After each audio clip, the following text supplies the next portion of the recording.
సామాజిక విశ్లేషకులు వారు కూడా మనతో ఉన్నారు. ముందుగా రఘుమార్తి గారు నమస్కారం. రఘుమార్తి గారు మ్యూట్లో ఉన్నట్టున్నారు, ఒకసారి అన్మ్యూట్ చేయండి. నమస్తే సార్. మీరు చూస్తూ ఉన్నారు నిన్నటి నుంచి జరుగుతున్న పరిణామాలు. ఇది కొత్తగా నిన్నటి నుంచి మొదలైంది కాదు, దాదాపు 20 రోజులు పైగా సోనం వాంగ్చుక్ నిరాహారదీక్ష చేస్తున్నారు. ప్రభుత్వం నుంచి ఎలాంటి స్పందన లేదని విమర్శ మనం వింటూ ఉన్నాం. అయితే నిన్నటి నుంచి పార్లమెంట్ సమావేశాలు మొదలైన నేపథ్యంలో జరిగిన ఘటనలు, పార్లమెంటు స్తంభించిపోవటం, ఈరోజు ప్రధాని ఒక వ్యాఖ్య వాళ్ళ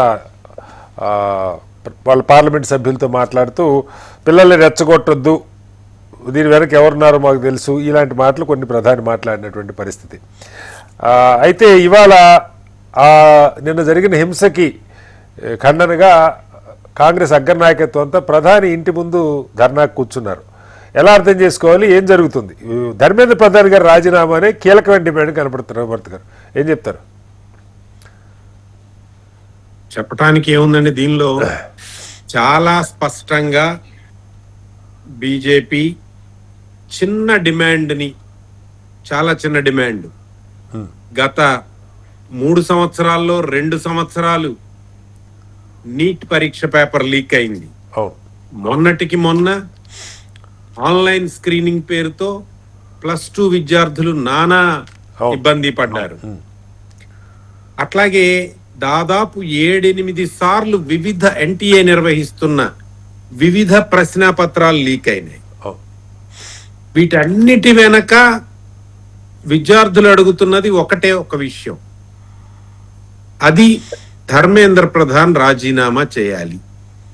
అసలు బీజేపీ పార్టీని లేకపోతే ప్రభుత్వాన్ని పక్కన పెట్టండి, ధర్మేంద్ర ప్రధాన్ కి కనీసమైన ఇంగితం ఉన్నదా? దేశంలో యువత ఇంత పెద్ద ఎత్తున తన రాజీనామాని డిమాండ్ చేస్తుంటే ఏ రకమైనటువంటి ఆలోచన పరుడు అతను? రెండవది, బీజేపీ ప్రభుత్వం ఇవాళ చూడండి, వీళ్ళు చాలా కాలం క్రితమే దీన్ని వాంగ్చుక్ దీక్షని భగ్నం చేయగానే చలో పార్లమెంట్ నినాదం తీసుకున్నారు. వేలాది మంది వివిధ రాష్ట్రాల నుంచి, దేశంలో మొట్టమొదటిసారిగా ఒక అన్ఆర్గనైజ్డ్, పెద్దగా పొలిటికల్ పార్టీలు గాని మిగతా అధికార పక్షం అంటున్నట్టు దాని వెనక విదేశీ శక్తులు గాని ఏమీ లేనటువంటి సందర్భంలో వేలాది మంది విద్యార్థులు స్వచ్ఛందంగా ఢిల్లీకి జంతర్ మంతర్ వద్దకి తరలి వచ్చి ఢిల్లీ వీధుల్లో వాళ్ళు మార్చ్ చేసుకుంటూ పార్లమెంట్ వైపు కదిలారు. వీళ్ళకి మద్దతుగా తల్లిదండ్రులు ఉన్నారు. మీరు గమనించండి, పిల్లలు పోలీసులకి, అక్కడున్న మిలిటరీ అధికారులకి గులాబీ పుష్పాలు ఇచ్చారు. మీకు పిల్లలు ఉన్నారా అని కూడా అడుగుతున్నారు వాళ్ళు తల్లిదండ్రులు. అది తర్వాత ముందు వాళ్ళు చాలా ప్రశాంతంగా, చాలా చక్కగా ఉన్నారు. మీరు గమనించండి, కరెక్ట్ గా టైం, ప్రధాని మోడీ సుమారుగా 2 గంటల సమయంలో పార్లమెంట్ నుంచి వెళ్ళిపోయాడు. వెంటనే ఇక్కడ యాక్షన్ మొదలైంది. దీనిలోనే రాళ్లు వేసేవాళ్ళు కొంతమంది.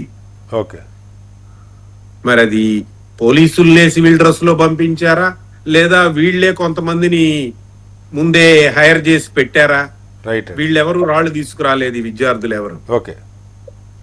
రాళ్లు వేయటం మొదలైంది. వెంటనే టియర్ గ్యాస్లు, లాఠీ చార్జీలు. పిల్లలు, మీకు పిల్లలు లేరా, మమ్మల్ని ఎందుకు కొడుతున్నారు, కొడితే కొట్టండి అని. నిజంగా మనం స్వాతంత్ర పోరాటంలో చాలా వింటాం, వాళ్ళు లాఠీలకి ఎదురొట్టి నడిచారు, లేదా తోటాలకి ఎదురొడ్డి నిలబడ్డారని. నిన్న అక్కడ మనం చూసాం ప్రత్యక్షంగా, పిల్లలు కొడతన్న నిలబడి తన్నులు తిన్నారు. సిగ్గుండద్దండి ప్రభుత్వానికి. ఈ రకమైనటువంటి అప్రజాస్వామిక విధానాల్ని తీవ్రంగా ఖండించాల్సినటువంటి అవసరం ఉంది. విద్యార్థులకి ప్రతిపక్షాలన్నీ మద్దతుగా నిలబడాల్సిన అవసరం ఉంది. వెంటనే తక్షణమే ధర్మేంద్ర ప్రధాన్ తో రాజీనామా చేయించి వెంటనే ఎన్టీఏని సంస్కరించి, ఇప్పుడు ఒక 20 మంది పిల్లలు ఎంతమందో ఆత్మహత్య చేసుకున్నారు, అదొక విషయం.